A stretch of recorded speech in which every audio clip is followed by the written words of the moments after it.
ஐயா ஓவராக பண்ணுறான். மனசு போல வாழுங்க, ரசித்து வாழுங்க. ஓகேவா? ஆ ஆ சரியா? ஆ ஆ ராங் டன்ட்டு வாழ்ந்துக்கங்க. ஆ ஆ அவுட் ஆஃப் கண்ட்ரோல்ட்டு வாழ்ந்துக்கங்க. ஆ ஆ சரியா? ஒருத்தனுக்கு ஒன்று நடக்குதுன்னா அந்த நடக்கிற சூழ்நிலை இப்போ அது உங்களுக்கு அப்படியே நடக்கும்னு நினைக்காதீங்க. ஆ சரியா? ஒருத்தன் வந்து அந்த மாதிரி எல்லாரையும் பண்ணுற மாதிரி தொந்தரவு பண்ணுற மாதிரி இருந்தால் பாருங்க. சரியா? ஆ ஆ ஐயா அந்த சும்மா சும்மா கெஞ்சாதீங்க, கரெக்டாக பேசிக்கங்க. நீங்களாம் எத்தனை வருஷம் வாழ போகிறீங்க? ஆ ஆ 100 வருஷமா? உங்கள் லைஃப் எவ்வளோ வாழணும்னு உங்களுக்கு கரெக்டாக இருக்கும், அப்படி வாழ்ந்துக்குங்க. பிடிக்கலன்னா சொத்து வரலன்னு விட்டுருங்க. உங்கள் குழந்தைய தான் சொல்கிறேன். சரியா? அதெல்லாம் வேணாம். அது அவங்க குடும்பம், அவங்க பார்த்துப்பாங்க. பிடிச்சிருந்தா போனாங்க, பிடிக்கலன்னா விட்டுருங்க. அவங்க குடும்பம், அவங்க லைஃபு. சரியா? அவங்க பார்த்துப்பாங்க. அவங்கள போய் தொந்தரவு பண்ணாதீங்க. சரியா? 1008 தப்பு பண்ணுறீங்க. ஏதாவது உங்களுக்கு லைஃப்பில் வந்து ஏதாவது ஒரு டிசிப்ளினாக இருக்கணும் அப்படின்னு நினச்சிங்கன்னா ஏதாவது பண்ணிட்டு இருங்க. ஓகேவா? அவ்வளோதான் கேட்குறேன். ஏதாவது நல்லது பண்ணும் அப்படின்னு நினைங்க. பாய்.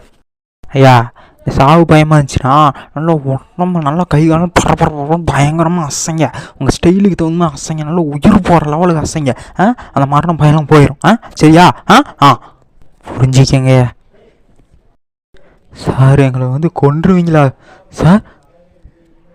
சரிங்க சரிங்க, எங்களை பார்க்காதீங்கயா, இருந்துக்கங்க ஒரு வாரம். எங்களை பார்க்காதீங்கயா மனுஷன்யா, எங்களை பார்க்காதீங்க. சரிண்ணா சரிண்ணா சரிண்ணா சரி. ஐயா அளவாக சாப்பிட்டுக்கங்கய்யா, சாப்பாடு புரிஞ்சா சரியா? ஐயா முதல்லையே கொல்ல பாருங்கய்யா, அப்படியே விட்டுறாதீங்க. அப்போ தான் வந்து முதல்லையே கொல்ல பார்த்தா தான் பாவமாகுது அப்படின்னு சொல்லி விடுவோம். அவங்களும் வந்து பிரச்சனையை புரிஞ்சுக்கிட்டு திருந்துவாங்க. பெரிய பெரிய தப்பில் போய் மாட்டி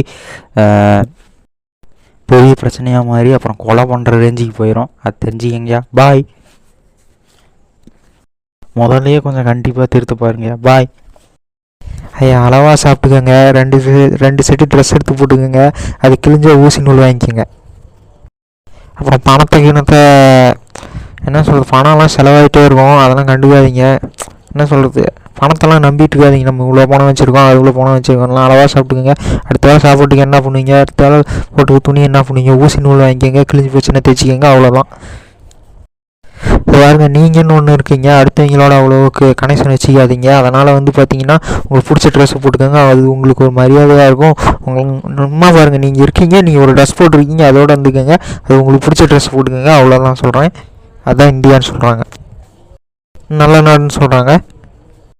அடுத்தவங்களோட பெருசாக கனெக்டிவிட்டி வந்து ஏற்படுத்தாமல் பார்த்துக்கோங்க அந்த ட்ரெஸ் மூலிமா. அவ்வளோதான் தெரியும். பாய். 2 பேர் வச்சுக்கோங்க. அது உங்களுக்கு அடையாளம். உங்களை அவங்க என்ன சொல்கிறது, கண்டுபிடிக்கிறதுக்கு ஒரு உதவியாக இருக்கும். நீங்கள் யாருங்கிறத சொல்லுங்கள், அது உங்களுக்கு உதவியாகும். அது என்ன சொல்கிறது, நீங்கள் யாருங்கிறது ஒரு பேர் வச்சு கூட சொல்லலாம், இல்லை 2 பேர் வச்சு கூட சொல்லலாம். அது உங்களோட விருப்பம். 2 பேர் வச்சுக்கோங்க. அவங்க உங்களை கண்டுபிடிக்கிறதுக்கு உதவியாக இருக்கும். ஏதாவது ப்ராப்ளம்னா உங்களை ஆக்சஸ் பண்ணுறதுக்கு உதவியாக இருக்கும். அவ்வளோதான் எனக்கு தெரியும். பாய். பேர் மாற்றணும் அப்படின்னா மாற்றிக்கிங்க, அது ஒன்றும் பிரச்சனை கிடையாது. நான் வந்து வேறு ஒரு ஆளாக ஒரு புது அடையாளத்தோடு வந்துட்டேன் அப்படின்னு சொல்லுங்கள். நான் இன்னும் புது ஒரு அடையாளத்தோடு வாழ போகிறேன் அப்படின்னு சொல்லுங்கள்.